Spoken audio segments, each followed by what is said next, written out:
what can you tell us about the Black Sea shipping costs going up? So right now, since the start of this month in January, Black Sea shipping costs to insure them and so forth have gone up 1/5. I mean, that's 20%. That's a pretty sizable. And so as a shipper, it's costing you that much more to try to insure something to get it out of the Ukraine, particularly when we think about ag commodities, grains, etc.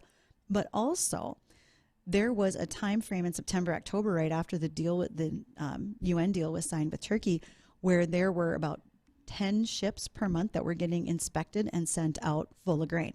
They're down to about 4. Now, the U.S. and the UN are saying, pointing fingers, saying it's Russia. Mm-hmm. Russia's saying, of course, it's not us. And it doesn't matter whose fault it is.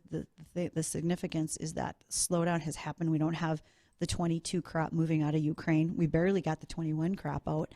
And there's a lot of people that still rely on foodstuffs from that region. And so you will continue to see that impact our markets here. And we'll just wait and see how that does look for our spring planting outlook, too. Yeah, I would think that would definitely affect the prices. It can affect our prices, and it may make some folks change their mind depending on price. Do I want to plant more wheat because they're not able to get things taken care of, either shipping out of Ukraine, and it's not exactly easy to farm in the middle of a war zone either. Right. No, it's not. They're armoring up their tractors. They basically look like tanks, and they're stealing tanks and using them for agriculture. That was kind of my favorite when this first started a year ago, was watching farmers just drag a tank away.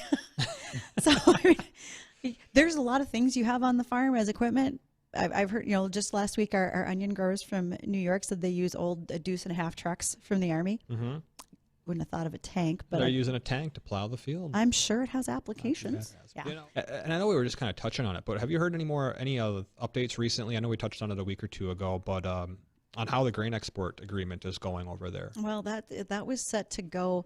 I don't think it was for a year. It was for a shorter time frame, and the Ukraine is still able to ship out some grain, but certainly not at the level at which it was expected. That's why they're down so much in inspections to get those ships moving.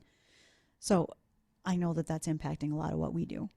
And, also what's impacting us is South America is starting harvest. And their soybean harvest as of this morning was 8 bushel higher than expected in certain regions like Mato Grosso. So that also affects what can happen with our prices here. And in fact, just over lunch, I booked a young gal. She's a commodities broker in grains, and she's going to come on and talk to us what does happen on those global markets with things like Ukraine. And if South America has a better crop than anticipated, what will that do for our farmers and for prices?